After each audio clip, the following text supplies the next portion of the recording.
यहाँ पर हमारे पास पहले वाले जो केस में एक बेसिकली दिया हुआ है तो सॉलिड स्फीयर है, इसके बेसिकली ऊपर वाले पॉइंट पर हमने बेसिकली तो फोर्स लगाया है एफ, और फ्रिक्शन आपके पास बेसिकली तो क्या है तो सफिशिएंटली मतलब वही तो रफ इनफ है, राइट। जो भी आपके पास सरफेस है वो क्या है आपके पास सफिशिएंटली रफ इनफ है। तो ये मतलब कि मतलब बराबर आप जब लिखते हैं ना तो वो आता है आपके पास। अच्छा, अब चूंकि यहाँ पर आप देखिएगा ना तो v बराबर भी जीरो है और ओमेगा बराबर भी जीरो है शुरू में, तो v बराबर ओमेगा आर तो है ही सही, तो जीरो बराबर जीरो। तो अब स्टैटिक फ्रिक्शनल फोर्स अपने आपको ऐसे मतलब कि एडजस्ट करेगा ताकि बेसिकली तो v is equal to omega R के साथ साथ a is equal to alpha R भी हो जाए और v is equal to omega R, तो प्योर रोलिंग मेंटेन रहे, राइट। तो स्टैटिक फ्रिक्शनल फोर्स का कोई भी एक रैंडम डायरेक्शन हम लोग मान लेंगे और फिर हम लोग बेसिकली तो स्टैटिक फ्रिक्शनल फोर्स का वैल्यू निकाल लेंगे। अगर वो वैल्यू आ गया है पॉजिटिव मतलब कि हमने जो माना है वो सही है, और अगर वो वैल्यू आ गया है नेगेटिव मतलब कि हमने जो माना है वो गलत है, असल डायरेक्शन उसका उल्टा है। तो हमने यहाँ पर स्टैटिक फ्रिक्शनल फोर्स का डायरेक्शन मान लिया है बेसिकली, तो कौन से डायरेक्शन में मान लिया है, मैं मान लिया है बैकवर्ड डायरेक्शन में माना है, राइट। तो ए इज इक्वल टू आपके पास आ गया है F minus F by M, और अल्फा इज इक्वल टू आपके पास आ गया है 5 times F plus F into R by आ गया है 2m आर स्क्वायर। अल्फा बराबर आपके पास क्या आता है basically torque by I, alpha बराबर आता है आपके पास टॉर्क बाई आई, तो F plus F into R और बाई आपके पास आ गया है 2/5 mr स्क्वायर।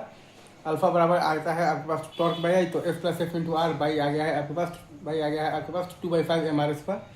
और फिर हम लोगों ने लगा दिया है ए बराबर अल्फा आर, तो वहाँ से हमारे पास एफ इजिकल टू आ गया है मतलब कि आ गया है माइनस ऑफ दी 3f/7, मतलब कि हमने जो डायरेक्शन माना था स्टैटिक फ्रिक्शनल फोर्स का वो डायरेक्शन बेसिकली तो क्या है तो गलत है।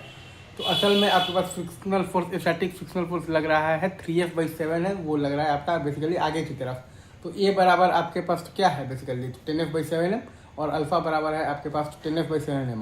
वैसे ही अगर आप ध्यान देंगे हॉलो स्फीयर के केस में, तो यहाँ भी हम लोगों ने बेसिकली स्टैटिक फ्रिक्शनल फोर्स का डायरेक्शन मान लिया है बेसिकली क्या माना है पीछे माना है। तो ए बराबर आपके पास है basically F minus F by M, और अल्फा बराबर है आपके पास बेसिकली क्या आता है टॉर्क बाई आई। अल्फा बराबर आपके पास क्या आता है टॉर्क बाई आई, तो F plus F into R by है आपके पास 2/3 into M R square, F plus F into R by है आपके पास 2/3 इंटू एम आर स्क्वायर। अब हम लोगों ने लगा दिया है ए बराबर अल्फा, तो एफ बराबर हमारे पास आ गया है माइनस ऑफ दी तो f/5। Minus of the f/5 का मतलब है कि हमने जो स्टैटिक फ्रिक्शनल फोर्स का डायरेक्शन माना था वो डायरेक्शन बेसिकली तो क्या था तो गलत था। असल डायरेक्शन स्टैटिक फ्रिक्शनल फोर्स का आगे की तरफ है आपके पास, और वो है आपके पास f/5, राइट। तो वहाँ से आपके पास फिर से एक्सलेरेशन ए का वैल्यू आ गया है 6f बाई आ गया है 5m, A is equal to 6f by 5m, तो अल्फा बराबर आपके पास आ गया है 6f बाई है आपके पास 5m, right sir, is it true. ये दोनों ही केसेस में आप देखिएगा तो शुरू में तो v बराबर भी जीरो है और ओमेगा बराबर जीरो है, तो v बराबर ओमेगा आर है, जीरो बराबर जीरो है, मतलब कि v is equal to omega R तो है ही सही। अब बस मतलब कि स्टैटिक फ्रिक्शनल फोर्स तो खुद को ऐसे एडजस्ट करेगा ताकि v is equal to omega R के साथ साथ is equal to alpha R भी हो जाए, और तो v is equal to omega R pure rolling maintain रहे, right sir, is it true. I guess आप ये पूरा प्रोसीजर आप समझ गए।